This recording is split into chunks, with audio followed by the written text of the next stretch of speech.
Thanks for spending part of the Dr. Martin Luther King Jr. holiday with us on Mid-Morning. A startling statistic out today, the 62 richest people in the world have the same amount of wealth as 3.5 billion people who make up the bottom half of the world's distribution of wealth. How about that? A new report from Oxfam International.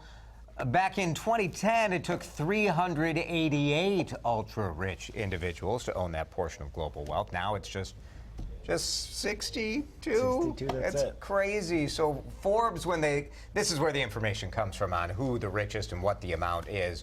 Here's the list. Forbes puts Bill Gates on top of that list. He, at the last report, was worth a little shy of $80 billion. Rough week in the stock market. He's down to 76. But you see Jeff Bezos from Amazon at about $35 billion. Jacqueline Mars, she is an heiress. She is worth, 23 bill. Phil Knight from Nike at $21 billion. Obviously, this is a dramatic illustration, right? 62 people, super rich. Yeah. We know that the people on the bottom half of the world's wealth, there's a lot of people with no money, literally no money.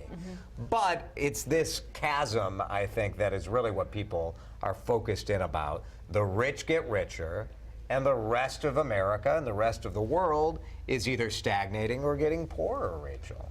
Yeah, I mean, I read that study, and it is shocking when you see it, right? And I think that it's a little excessive when they're like, this is a dire situation, but it speaks to a bigger problem. And it's interesting. What my takeaway was the implications that it could have on the economy when you have just this small group of people who have the majority of the world's wealth, when you have all these people who their salaries are stagnant, and those are the people, the bulk of who would spend the money, consumerism and all. So they're just pointing to this could have a big problem in the future. Well, and Emily, I don't care if the people who are rich are getting richer. I think it's great. Let the rich get richer. Perfect. Good for them.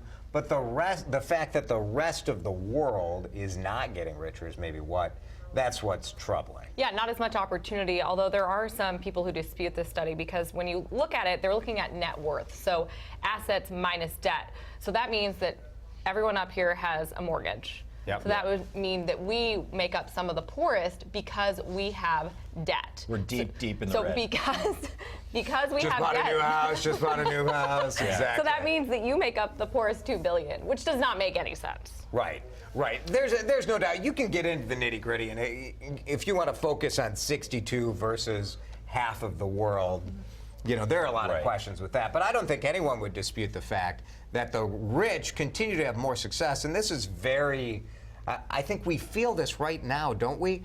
The experts tell us that we're out of the recession because the economy is doing better. But most of us who are working are like, I don't know. I don't feel like I'm out of it. I'm not seeing the difference. Right, so what do you do here? I mean, that's the question. You can't just ask the 62 richest people in the world to give all their money to the half poorest. Why not? If Bill Gates gave his money to his employees, they'd all be millionaires. That's true. Well, I mean, part of this is about taxes, right? Oxfam is saying, look, you got to clamp down on the tax dodging, which lets the super rich not contribute to things like universal health or education.